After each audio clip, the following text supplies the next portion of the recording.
ఒక ఆఫీస్లో ఒక అమ్మాయి పనిచేస్తుంది. మన ప్రార్థనకు వచ్చి అమ్మాయి పనిచేస్తుంది. వాళ్ళ మేనేజర్ ఉన్నాడే, మేనేజరు ఆడు పెద్ద కన్నింగ్, చాలామంది జీవితాలను పాడు చేసిన వ్యక్తి వాడు.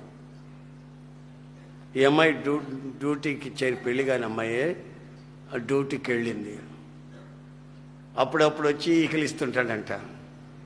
ఆ అమ్మాయి ఈకిలించదంట. ఒకసారి చూస్తాను సూపు, ఇకంతే.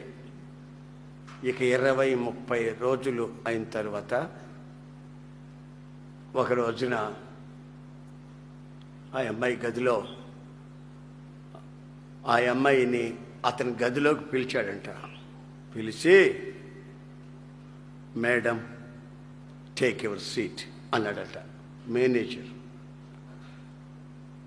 నన్ను కూర్చోమంటారు ఏంటండి, మీరు పెద్ద మేనేజరు, మీ ముందు నేను కూర్చోవటం ఏంటండి అంటే, అమ్మా ఒక 20-30 రోజుల నుంచి నీ బిహేవింగ్, నీ ప్రవర్తన నేను గమనించాను, నన్ను క్షమించమ్మా.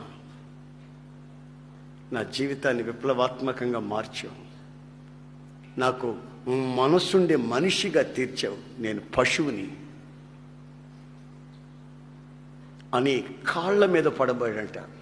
ఆ బిడ్డనిందంట, నేను ప్రార్థనకి వెళ్తానండి, నేను ఇలాంటి మనిషిని కాదు, అయినా మీ కొరకు నేను ప్రార్థన చేశాను తప్ప ఇంకేమీ చేయలేదు, మీరు నా తండ్రి లాంటి వాళ్ళు. ప్రైజ్లో ఆ అమ్మాయి ఇతనికి బోధ చేయలా, మారు మనసు గురించి చెప్పలా, యేసు ప్రభుని గురించి చెప్పలా, ఏమీ లేదు. ఆమె ప్రవర్తన ఆ మేనేజర్ని తల్ల క్రిందులు చేసిందంట.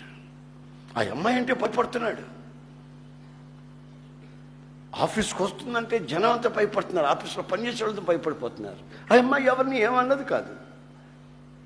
మీ వ్యక్తిగత జీవితాలలో కూడా ఆ సిన్సియారిటీ, ఆ యథార్థత, మీ ప్రవర్తనలో ఉన్నటువంటి ఆ పవిత్రత, అది మీరు అనుభవించి ప్రకాశించాలని, ఇతరులకి వెలుగిచ్చినట్లు దీపస్తంభం మీద మీ దీపం ప్రకాశించబడాలని మన ప్రభు ఈ రోజున మిమ్మల్ని కోరుకుంటూ మిమ్మల్ని చేపట్టి లేపుతున్నాడు. ఆమేన్. హల్లెలూయా, హల్లెలూయా. నిర్జీవ స్థితిలో ఉన్న నిన్ను ఆయన లేపుతున్నాడు. అలాగా నా ప్రియమైన సహోదరులారా, నా బిడ్డలకు చెప్పుకున్నట్టు చెప్పుకుంటున్నాను, నా కన్న బిడ్డలకు చెప్పుకున్నట్టుగా నీ వ్యక్తిత్వాన్ని జాగ్రత్తగా కాపాడుకోవలసిన అవసరం ఉంది అనే సంగతి నువ్వు గుర్తుంచుకోవాలి. పాప